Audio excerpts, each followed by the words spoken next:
আসসালামু আলাইকুম। আজকে বিকালবেলা নাস্তায় বাচ্চাদের জন্য নুডলস মেনুতে আছে। সেই নুডলসটা আমরা কিভাবে রান্না করি সেটা আপনাদেরকে একটু দেখাচ্ছি। থাকুন আমাদের সাথেই, অল্প সময়ের মধ্যেই আমরা দেখিয়ে দিব।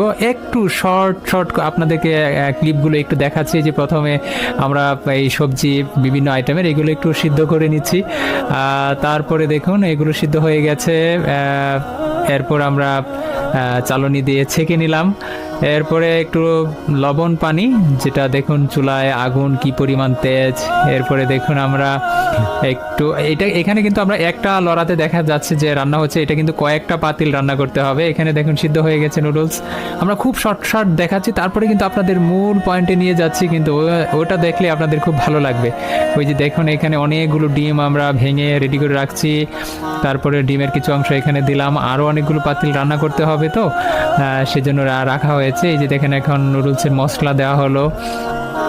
তারপরে এই তো প্রস্তুত হয়ে গেল। একটু ঝটপট আমরা আপনাদেরকে নিয়ে যাচ্ছি আমাদের মূল পয়েন্টে। যে এখন খাদেম ভাইরা সবাই দৌড়ে, এটা অনেক ওজন, কিন্তু প্রায় 60-70 কেজির কম হবে না।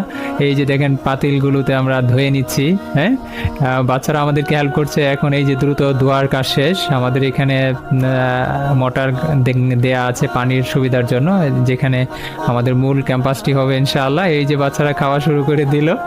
দেখুন আপনার পুরো সকল বাচ্চাদের সিনারিটা যদি আপনি দেখেন খুবই ভালো লাগবে। দেখেন তাদের কাছে সত্যি খুবই আনন্দ লাগে, কারণ মাঠের মধ্যে বাসায় খেলে অর্থাৎ মাদ্রাসায় খেলে কিন্তু তাদের এতটা আনন্দ হয় না।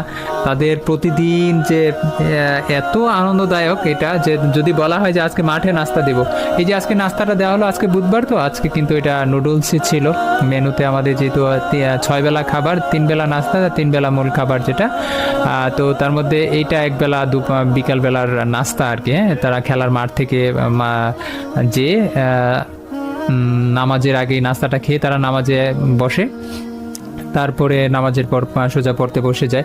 এই যে দেখেন তারা কিন্তু এতটা উচ্ছ্বাস এদের মধ্যে। আমি আপনাদের কাছে একটা বিষয় এনশিওর করতে পারি, অন্য যে কোনো প্রতিষ্ঠানের এভাবে যদি খোলা মাঠ, যেখানে কোনো বাউন্ডারি নাই, এভাবে বাচ্চাদেরকে শত বাচ্চাদের ছেড়ে দিলে 2, 4, 10, 20টা পালায় চলে যাবে, কিন্তু আমাদের কোনো শিক্ষার্থীরা কিন্তু পালায় না, আলহামদুলিল্লাহ। হ্যাঁ, তো তারপরে কিছু আছে যেগুলো আসলে পালানোর অভ্যাস আছে পূর্বে থেকে, তাদের একটু সমস্যা হয়ে যায়।